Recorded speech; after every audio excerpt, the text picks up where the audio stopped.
Good morning students. Today we start the next topic of control coordination, that is impulse. Okay. आज हम लोग जो control coordination का chapter पढ़ रहे हैं उसमें हम लोगों ने स्टार्ट किया था एनिमल्स में कंट्रोल कोऑर्डिनेशन। अब हम लोग आज यहाँ पढ़ लेते हैं इम्पल्स के बारे में। ओके। तो सबसे पहले हम लोग यहाँ पे डिस्कस करेंगे डिफिनीशन कि इम्पल्स क्या होता है। उसके बाद पैसेज, मतलब ये कैसे ट्रैवल करता है और कहाँ पे ट्रैवल करता है। नेक्स्ट हम लोग यहाँ पे पढ़ेंगे सिनैप्स। ओके। तो जो इम्पल्स होता है बेसिकली ये हम लोगों को पढ़ना है एक्सॉन के अंदर। ठीक। उसके बाद क्योंकि ये इलेक्ट्रिक करंट होता है, इलेक्ट्रिक करंट ऐसा नहीं कि वायर जुड़ जाती है, इसका मतलब ये होता है कि एक्सॉन के अंदर जो चार्जेस होती है उसकी वजह से ये जनरेट करता है। पैसेज ऑफ इम्पल्स मतलब ये न्यूरॉन में किस पाथवे के थ्रू एंटर कर रहा है और कहाँ से कहाँ ट्रैवल कर रहा है। फिर हमको पढ़ना है सिनैप्स। सिनैप्स का मतलब होता है junction between two neuron. Okay. तो ये तो आपकी एक ब्रीफ है, अब हम लोग इसको डिटेल में स्टडी करते हैं। ओके। तो सबसे पहले हम लोग इसकी डेफिनेशन देख लेते हैं। इम्पल्स की डेफिनेशन होती है या मेनली इम्पल्स का मतलब ये होता है कि ये सेल्फ प्रोपोगेटेड इलेक्ट्रिक करंट है। सेल्फ प्रोपोगेटेड इलेक्ट्रिक करंट मतलब ये खुद से जनरेट होने वाली इलेक्ट्रिक करंट है that runs along the surface of nerve fibre. ठीक। कहाँ रन कर रही है? Surface of nerve fibre. मतलब जितनी नर्व फाइबर होती हैं, 3 तरह की नर्व फाइबर होती हैं, आपको बताया था लास्ट क्लास में। और इन्हीं नर्व फाइबर के अंदर ये इलेक्ट्रिक करंट के फॉर्म में फ़्लो करती हैं। किस लिए फ़्लो करती हैं? फॉर पासेज ऑफ इंफॉर्मेशन, ताकि ये इंफॉर्मेशन को रिसेप्टर से दूसरे ऑर्गन तक भेज सकें, जिसकी वजह से वो ऑर्गन अपना कोई भी एक्शन परफॉर्म कर सके। ओके। ये चीज़ें क्लियर हुई कि मेनली क्या है, impulse self propagated electric current है जो कि नर्व फाइबर के सरफेस पे रन करता है। क्यों रन करता है? मैसेज को ट्रांसफ़र करने के लिए। ओके। अब नेक्स्ट चीज़ आती है यहाँ पे कि मेनली ये वर्क कैसे करेगा या कैसे ये फ्लो कर रहा है। तो मेनली जो न्यूरॉन होती है वो वर्क करती है इलेक्ट्रोकेमिकल वेव्स की तरह। इलेक्ट्रो मीन्स हो गया कि मतलब वहाँ पे चार्जेस होगी न्यूरॉन पे। तो न्यूरॉन पे चार्जेस कहाँ होती है? न्यूरॉन पे चार्जेस होती है एक्सॉन के पास। एक्सॉन का स्ट्रक्चर याद आ रहा होगा, वहाँ पे स्टेम की तरह का जो स्ट्रक्चर दिख रहा था न्यूरॉन में, उसी को कहते हैं एक्सॉन। और केमिकल, केमिकल का मतलब हो गया क्योंकि वहाँ पे केमिकल्स का सिक्रीशन होता है जिसको कहते हैं न्यूरोट्रांसमीटर केमिकल।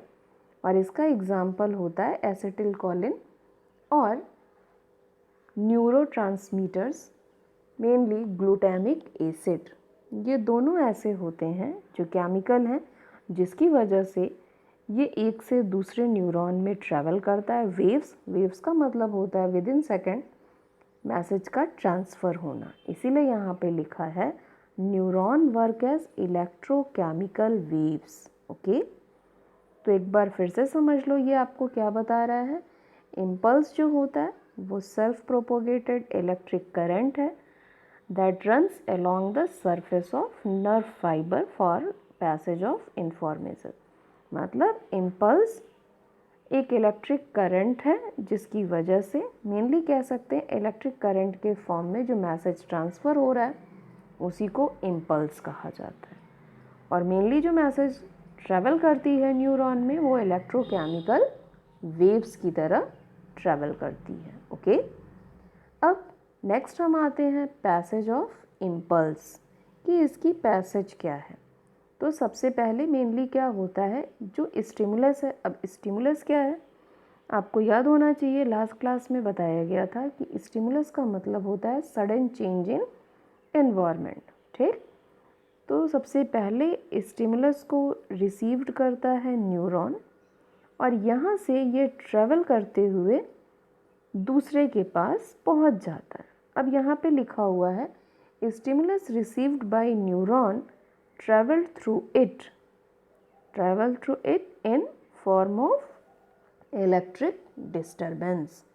इलेक्ट्रिक डिस्टर्बेंस क्यों लिखा है? अगर आपको एक्सॉन का स्ट्रक्चर याद होगा तो यहाँ पे कुछ जगहों पे माइलिन शीथ होती है, कुछ जगहों पे माइलिन शीथ नहीं होती है, और आपको बताया था कि जहाँ पे माइलिन शीथ होगी वहाँ पे मैसेज का ट्रांसफ़र फास्ट होगा, और जहाँ पे नहीं है वहाँ पे इनका मैसेज ट्रांसफ़र स्लो होता है, इसीलिए लिखा है इलेक्ट्रिक डिस्टर्बेंस। और सबसे बड़ी चीज़ ये होती है कि जो एक्सॉन का स्ट्रक्चर होता है उसके आउटर साइड पे पॉजिटिव चार्ज होता है जब वो रेस्टिंग फेज़ में है, मतलब जब वो कोई भी मैसेज ट्रांसफ़र नहीं कर रहा है, और जैसे ही स्टिमुलस आती है ये इनर वाले जो निगेटिव होते हैं ये तुरंत पॉजिटिव के फॉर्म में चेंज होना स्टार्ट करते हैं। मतलब ऐसा नहीं कि एकाएक पूरा का पूरा पॉजिटिव हो जाता है।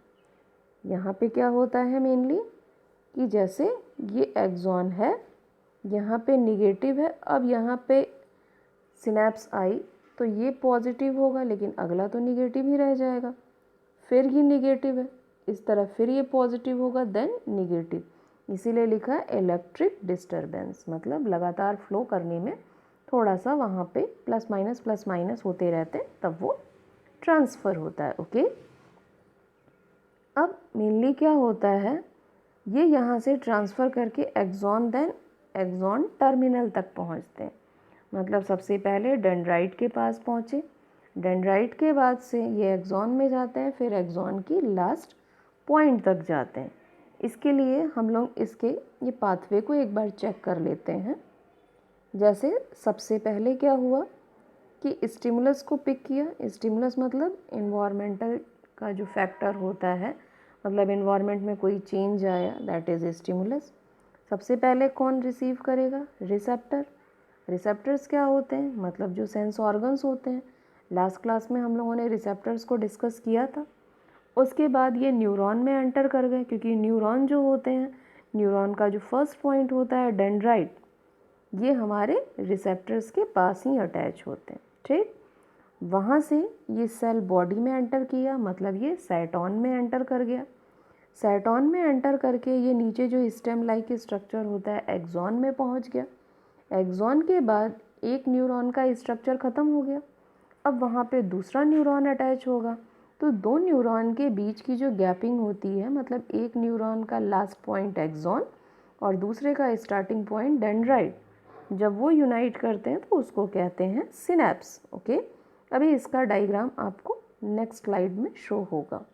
इसके बाद फिर से वही प्रोसेस आ गई, फिर डेंड्राइट में पहुंचा, फिर सेल बॉडी, फिर वेरियस न्यूरॉन, फिर सीएनएस। सीएनएस का मतलब होता है सेंट्रल नर्वस सिस्टम। मतलब कोई भी मैसेज जाती है तो सबसे पहले वो ब्रेन के पास पहुंचती है, और ब्रेन फिर उसके हिसाब से डिसाइड करता है कि कौन सा ऑर्गन इसके लिए फंक्शन करेगा। ओके, फिर डेंड्राइट मोटर न्यूरॉन के पास जाएगी और ये वापस से उस ऑर्गन तक पहुंचेगी जहाँ पे इसको फंक्शन परफॉर्म करना है। ओके, तो फिर से एक बार समझ लेते हैं। स्टिमुलस आई, रिसेप्टर ने एब्जॉर्ब किया, डेंड्राइट के पास गई, फिर सेल बॉडी, सेल बॉडी से एक्सॉन, एक्सॉन के बाद ये सिनेप्स, मतलब ये जंक्शन हो गया जहाँ पे दो न्यूरॉन कनेक्ट कर रहे हैं, फिर कनेक्ट हुए तो ये दूसरे का डेंड्राइट पोर्शन, उसकी सेल बॉडी, उसके various neuron, then brain. Brain के बाद फिर ये रिटर्न होगा तो dendrite motor neuron, motor neuron का काम ही होता है उस जगह पे वापस लेके आना, then cell body, axon and effector organ. So these are the pathway of nerve impulse. Okay, अब हम लोग पढ़ लेते हैं नेक्स्ट सिनेप्स के बारे में कि सिनेप्स क्या होता है। अभी आपको बताया था सिनेप्स का मतलब होता है जंक्शन बिटवीन टू न्यूरॉन। जो दो न्यूरॉन कनेक्ट होते हैं उसको कहा जाता है सिनेप्स। और मेनली ये भी आप समझ सकते हैं कि ये एक नैरो गैप होता है जो कम्युनिकेटिंग जंक्शन होता है दो न्यूरॉन का। सिंपल सी चीज़ है, एक न्यूरॉन का एंड पॉइंट, जैसे न्यूरॉन का एंड पॉइंट क्या होता है, एक्सॉन का टर्मिनल, इस टर्मिनल से दूसरे का डेंड्राइट का पोर्शन जुड़ जाए, that is called synapse. Okay, अब हम लोग इसको डायग्राम के थ्रू समझ लेते हैं अच्छे से प्रॉपर। तो सबसे पहले आपको ये जो डायग्राम का स्ट्रक्चर दिख रहा है, ये वाला, ये ब्रॉड पोर्शन जो दिख रहा है, ये मेनली होता है एक्सॉन का टर्मिनल, मतलब लास्ट पॉइंट ऑफ एक्सॉन। और आपने कल के डायग्राम में देखा होगा कुछ इस तरह से स्ट्रक्चर बना हुआ था। इसको जैसे ही मैसेज आती है ये पोर्शन ब्रॉड हो जाता है। जब ये ब्रॉड हो जाता है तब इसको कहा जाता है प्री सिनेप्टिक एक्सॉन। और ये जो यहाँ ग्रीन कलर में दिखाई दे रहा है इसको कहते हैं पोस्ट सिनेप्टिक डेंड्राइट। ये दूसरे न्यूरॉन का फर्स्ट पॉइंट है। ठीक, अब मेनली क्या हुआ इस प्रोसेस में, सबसे पहले मैसेज आई एक्सॉन के अंदर। तो एक्सॉन के अंदर ये होते हैं सिनेप्टिक वेसल्स। सिनेप्टिक वेसल क्या कंटेन करता है, सिनेप्टिक वेसल्स जो होते हैं ये कंटेन करते हैं न्यूरोट्रांसमीटर्स केमिकल। तो जो न्यूरोट्रांसमीटर केमिकल होते हैं वो इन दो न्यूरॉन के बीच में ये जो गैपिंग होती है, इस गैपिंग को कहते हैं सिनेप्टिक क्लेफ्ट। ये यहाँ से जैसे ही मैसेज आया ये रिलीज़ होना स्टार्ट करते हैं। जैसे ही ये इस गैपिंग में फिल होते हैं ये डिफ्यूज़न की प्रोसेस से दूसरे न्यूरॉन के फर्स्ट पॉइंट डेंड्राइट में एंटर करना स्टार्ट करते हैं। और जैसे ही ये यहाँ पे इनके साथ कनेक्ट हो जाते हैं, ये अपने केमिकल्स को सिक्रीट कर दिए, मैसेज पहुँच गई, ये वापस से फिर अपने केमिकल्स को फिल कर लेते हैं। मतलब ऐसा नहीं कि लगातार वो केमिकल वहीं पे रह जाएगा, फंक्शन कंप्लीट होने के बाद ये वापस से अपने वेसिकल में आके कलेक्ट हो जाते हैं। तो एक बार आप फिर से समझ लो कि सिनेप्स की प्रोसेस में क्या होता है। तो सबसे पहले जो सिनेप्स होती है ये नैरो गैप होती है, जो मेनली काम क्या करती है, कम्युनिकेटिंग जंक्शन होती है दो न्यूरॉन की। दो न्यूरॉन मतलब जहाँ पे एक न्यूरॉन का लास्ट वाला पोर्शन होगा एक्सॉन टर्मिनल, वो कांटेक्ट में आता है दूसरे न्यूरॉन के फर्स्ट पॉइंट पे, दैट इज डेंड्राइट। ओके, ये दोनों जब आपस में कनेक्ट हो जाते हैं तो वहाँ पे कुछ स्ट्रक्चर में चेंजेस आता है। एक्सॉन टर्मिनल को तब कहा जाता है प्री सिनेप्टिक एक्सॉन, और जो डेंड्राइट होता है उसको कहा जाता है पोस्ट सिनेप्टिक डिप्रेशन या पोस्ट सिनेप्टिक डेंड्राइट। ओके, अब मेनली क्या होता है, दोनों के बीच में जो गैपिंग होती है एक नैरो होता है, उसको कहा जाता है, वहाँ पे एक फ्लूइड आ जाती है जिसको कहते हैं सिनेप्टिक क्लेफ्ट। मतलब ये फ्लूइड का नाम नहीं है, ये उस जगह का नाम है जो उन दोनों के बीच की गैपिंग है। इसका मतलब ये वाला पोर्शन। ठीक, ये तो ये गैपिंग को कहा जा रहा है, फ्लूइड को नहीं कहा जा रहा है। अब मेनली क्या होता है, जैसे ही इम्पल्स पहुंचेगी प्री सिनेप्टिक नॉब के पास, आपको समझ में आ रहा है इम्पल्स का मतलब क्या, अभी आपको बताया था कि इम्पल्स का मतलब होता है सेल्फ प्रोपोगेटेड इलेक्ट्रिक करंट। तो जैसे ही आपको पता है कि जो इम्पल्स हमारे अंदर ट्रैवल कर रही है वो इलेक्ट्रिक के फॉर्म में कर रही है, एक्सॉन के पास आती है तो वहाँ पे चार्जेस होती है इसलिए इलेक्ट्रिक के फॉर्म में ट्रैवल कर रही है। जैसे ही ये एक्सॉन के लास्ट पोर्शन पे पहुँचेगी, ठीक, ये स्टिमुलेट करेगी किसको, न्यूरोट्रांसमीटर वाले जो कंटेन किए हैं वेसिकल उसको। जैसे ही ये न्यूरोट्रांसमीटर कंटेनिंग वेसल्स एक्टिव होंगे ये अपने अंदर का केमिकल रिलीज़ करेंगे। केमिकल्स कौन सा है, आपको बताया था ये है ग्लूटामिक एसिड, क्योंकि मेनली ये यहाँ पे ही इनको कहा जाता है न्यूरोट्रांसमीटर केमिकल। ओके, अब मेनली क्या होता है कि ये केमिकल यहाँ से रिलीज़ होता है और रिलीज़ होके ये पहले इस क्लेफ्ट में फिल होता है, इस क्लेफ्ट की एरिया में, और यहाँ से ये एंटर कर जाता है दूसरे डेंड्राइट में, जिसकी वजह से मैसेज एक से दूसरे के पास पहुँच जाता है और ऐसे पहुँचते हुए ये ब्रेन के पास पहुंच जाते हैं, जो अभी आपको शो किया था पाथवे ऑफ इम्पल्स। ओके, एक बार वापस से आपको फिर से इसकी समरी बता दूं, क्योंकि ये इम्पॉर्टेंट टॉपिक है बोर्ड के पॉइंट ऑफ व्यू से। सिनेप्स, तो सिनेप्स में सबसे पहले क्या हो रहा है, जैसे सबसे पहले रिसेप्टर्स ने स्टिमुलाई को पिक किया, स्टिमुलाई को जैसे ही रिसेप्टर ने पिक किया तो वो डेंड्राइट को सेंड करेगा, क्योंकि डेंड्राइट रिसेप्टर्स के पास ही अटैच होते हैं और वो न्यूरॉन के फर्स्ट पॉइंट होते हैं। वहाँ से वो सेल बॉडी में जाएगा, मतलब सेटॉन के पास। सेटॉन से जब एक्सॉन में जाता है तो वहाँ पे इम्पल्स क्रिएट होती है, क्योंकि वहाँ पे चार्जेस होती हैं, इसलिए वो इलेक्ट्रिक के फॉर्म में एक्सॉन से उसके लोअर एंड पे आता है। लोअर एंड का जो सेक्शन होता है उसको कहा जाता है knob like structure, axon terminal. ये ब्रॉड हो जाता है जब इसके पास इम्पल्स आ जाती है, और ब्रॉड हो जाता है तब इसको कहा जाता है प्री सिनेप्टिक एक्सॉन। ये प्री सिनेप्टिक जो एक्सॉन होता है इसके अंदर न्यूरोट्रांसमीटर केमिकल फिल होता है। जैसे ही इम्पल्स यहाँ पे पहुँचेगी ये स्टिमुलेट हो जाता है। स्टिमुलेट का मतलब होता है एक्टिव हो जाता है।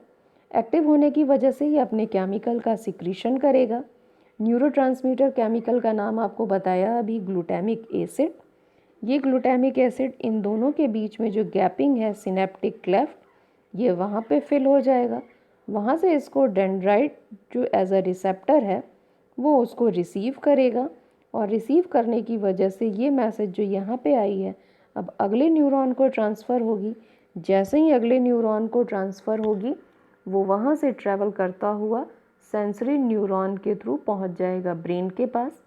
ब्रेन में मैसेज जैसे ही पहुँचेगा वो अपने हिसाब से किस ऑर्गन को परफॉर्म करना है वो मैसेज रिप्लाई करेगा, और फिर वो मोटर न्यूरॉन के थ्रू बैकवर्ड मूवमेंट करता हुआ फिर से उस ऑर्गन के पास पहुँचेगा जिसको परफॉर्म करना है। Okay, now that's all for today, thank you.